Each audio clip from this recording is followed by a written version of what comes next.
उठी अछन्ते जीशुंकर पुनरुत्थान सुसमाचार अर्थात ख्रीष्टଙ୍କ माध्यमରେ क्षमा और अनंत जीवन संबंधी संवाद सुसंवाद रे गोटे मुख्य सत्य अटे।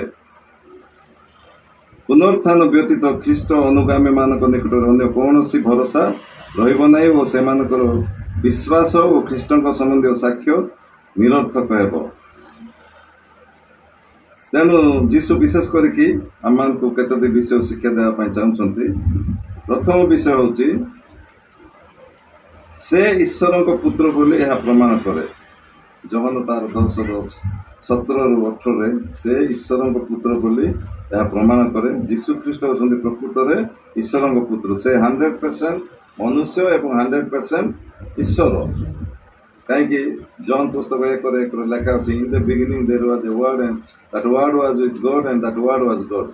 आद्य वाक्य थिले एवं वाक्य परमेश्वर सहित थिले एवं से वाक्य परमेश्वर। तेणु कि जीशु ख्रीष्ट 1:14 लिखाई से वाक्य देहबंत हेले। So he is man and he is God. से प्रकृत में मनुष्य एवं से प्रकृत में परमेश्वर। यह आम को शिक्षा दिए। आ द्वितीय विषय होची यह आम पाप मृत्युर कार्यकारी फलर यह निश्चित दिए जे यह निश्चित भाव में क्षमार और ईश्वर सहित एक पुनः प्रतिष्ठित संपर्क माध्यम जोगाई जहाँकि आपण माने रोमी तार 6:4 पाइबे आ प्रथम कोरिन्थियो 15:17। आ तृतीय विषय होची यह ईश्वर को वाक्यर सत्यता को परीक्षा करे। गीत 16:10 लूक 24:44-47। यह ईश्वर को वाक्यर सत्यता को परीक्षा करे।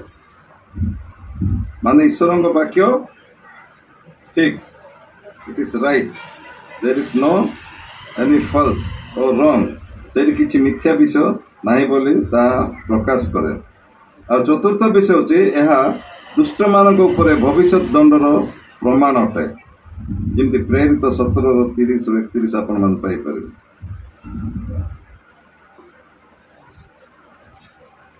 जमी रोमियो तार 6:23 लिखाई पापर वेतन मृत्यु दंड निश्चित भाव में पाइबे। ये विषय मध्य से जनाए।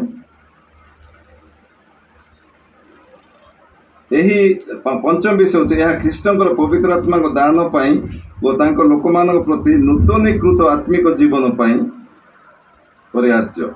जमती जौन 20:22 रोमी तार 5:10 प्रथम कोरिन्थियो 15:45 और निर्भर करुवा समस्त लोकों निमंते स्वर्ग रे मध्यस्थ भाव में वर्तमान कार्य भित्तिभूमि अटे। एब्री तार 7:23-28 प्रमाण पाई एवं षष्ठ यह जीशु को अनुगामी मानकु स्वर्ग रे से मानकर भविष्यतर अधिकार संबंध रे जहाँकि प्रथम पीतर 1:3-4 वो प्रभु प्रत्यावर्तन समय रे से मान को पुनरुत्थान संबंध रे भरोसा प्रदान करे। मान जते द्वितीय आगमन हबो से मान समस्ते पुनरुत्थित हेबे से भरोसा मध्य प्रदान करे।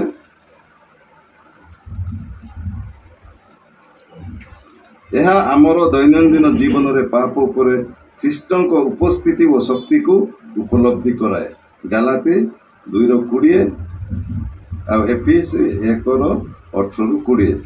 गालाती 2:20 कौन बोले ख्रीष्ट कहते I have been already crucified with Christ. मु ख्रीष्टन सहित हत होई अछि आ मो जो जीवन मु जीव अछि सेरा मो पाइ न सेरा ख्रीष्टन को पाइ। तेणु जहाँ मु किछि करिबि ताहा का पाइ करिबि ख्रीष्टन पाइ करिबि। तेणु ख्रीष्टन ठार मोर प्रिय भाई और भौणी माने जीशु जते बेले से मान को साक्षात करथिले से एक कथा कहउछन्ती पुनरुत्थान को ऐतिहासिक दृष्टिकोण उत्तम भाव परीक्षा करा जायछि। माने एटा एमती सामान्य विषय नै बा कहानी नुहे बा काल्पनिक नुहे एटा प्रमाणित। This has been proved by many witnesses. माने आदि ओल्ड टेस्टामेंट रे प्रूव होइछि निजे जीशु ख्रीष्ट से कथा कही मु एमती मरिबी 3 दिन समाधिस्थ होइकि रहिकि पुणी उठिबी बोली आमे जोना पुस्तक रे भी देखुछु सेटे माछ को से जो 3 दिन पेट भितर रहितला सेटा मध्ये गुटे दृष्टांत रे लिखाई छी तेणु कि it is not any false तेणु दिले मध्य संदेह करिवार नाही हिज रीजन से उठी छन्ते काहे कि जो माने सकाळे सकाळे जाय कि कबर को जाइथिले से माने मध्य एम्प्टी ग्रेव देखले माने सुनो सेटा किछि जीशुंकर मर शरीर देखि पारले नै नथिला किंतु जते बेले तांकु कबर दिया हैला सेते बेले एंती गुटे मिथ्या प्रचार कले जे से कहिथिले से 3 दिन पर उठिबे तेणु कि तांकु कोन कराला पूरा जाई कि सेटे भलो भाव रे सील कर देले आउ राजांकर सिग्नेट रिंग रे ताकू लाख दे कि सील कर देले काहे कि काले के नै जीव चोरी करिवो आ से माने कहबे जीसु पुनर्थित दैछन्ति इमति गुटे हबो बोले तेणु से मान सील कले सेति नुहे से माने सैन्य मान को नै कि जोगाइले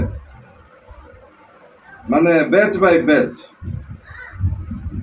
तांकर समाज से जो टूम पाखरे 4 जन रहिबे आ पछ लाइन आ केते जन रहिबे सेमति सब जोगाइथिले हेले मध्ये प्रभु यीशु उठले से मान जानना पुणी तांको प्रवंचना करा जाउची कुआ जाउची आमे सुई थिला बेले तांको के लुचाई कि नै जाय छन्ते सेमति को बोले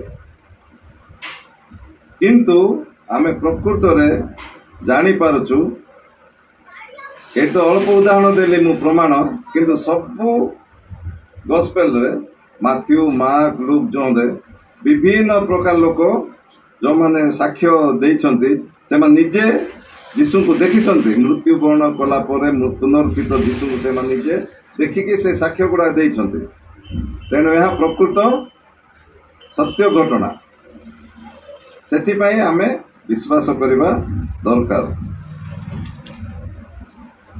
काहे कि से निजे कहउछन्ति पुनरुत्थान पर लिपिबद्ध होई रहितिबा तांकर आविर्भाव गुडिक मध्यरे मगदलिन मरियम से समाधि स्थल फेरी स्त्री माने पितर इमाइल पत्र यात्रा करथवा 2 जन व्यक्ति एपर अनेक से दर्शन देइछन्ते इवेन तांको शिष्य मान को मते देइछन्ते 500 जन लोक मान को से देखा देकी से मान देखिछन्ते तेणु एटा गुटे विश्वास ग्रहण योग्य विषय एथिरे तिले मात्र संदेह नहीं तेणु जीशु ख्रीष्ट होछन्ति प्रकृत परमेश्वर से आमानकर सृष्टिकर्ता कहीं आद्य से थिले सृष्टि समय मध्य थिले आउ से मनुष्य रूप धारण कर जगत को आसिले केवल गुटे विषय पई आम लगी मरिबा लगी से जगत कौन पई आसिले आम लगे आम पाप लगे मरिया पाई जी पाप करे से दंड पाइबो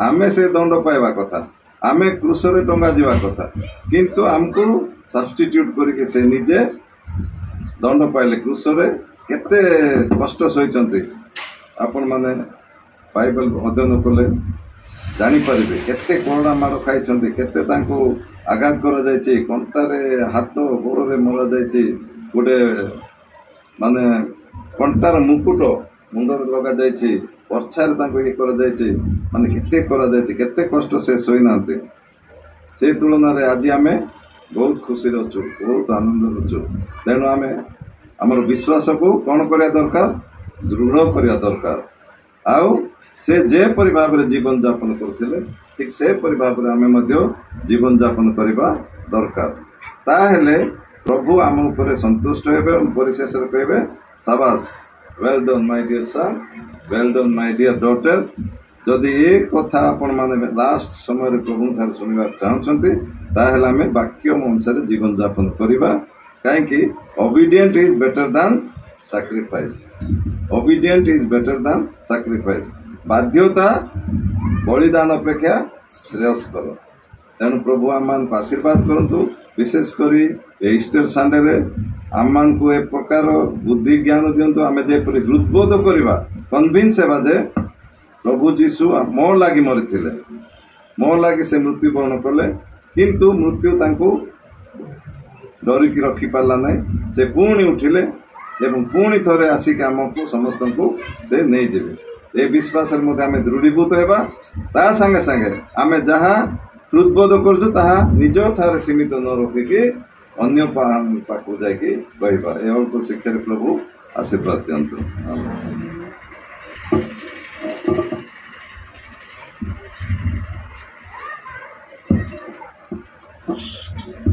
हालेलुया प्रेज द लॉर्ड। अति सुंदर शिक्षा थिला मन को निमंते प्रभु दास मन को सुंदर भाव रे कहते जे पुनरुत्थान प्रमाण एवं पुनरुत्थान कौनटे आम केमती आम जीवन यापन करवा से सब विषय अनेक शास्त्रांश अनेक विषय नहीं से आम को शिक्षा दौले वास्तव में ताहा सत्य अटे ताहा आम प्रযোज्य अटे। हालेलुया आम शांति आम परित्राण आम अनुग्रह निमंते प्रभु ताहा करिछंती। आज से आम शांति रे जीवन यापन करिपारुछु सुरक्षित भाव रही पारिछु। हालेलुया प्रभु तांकर प्रिय दासों को बाहुल्य भाव रे आशीर्वाद करंतु और तांकर सेवा रे माइटिली यूज करंतु हम प्रार्थना प्रभु।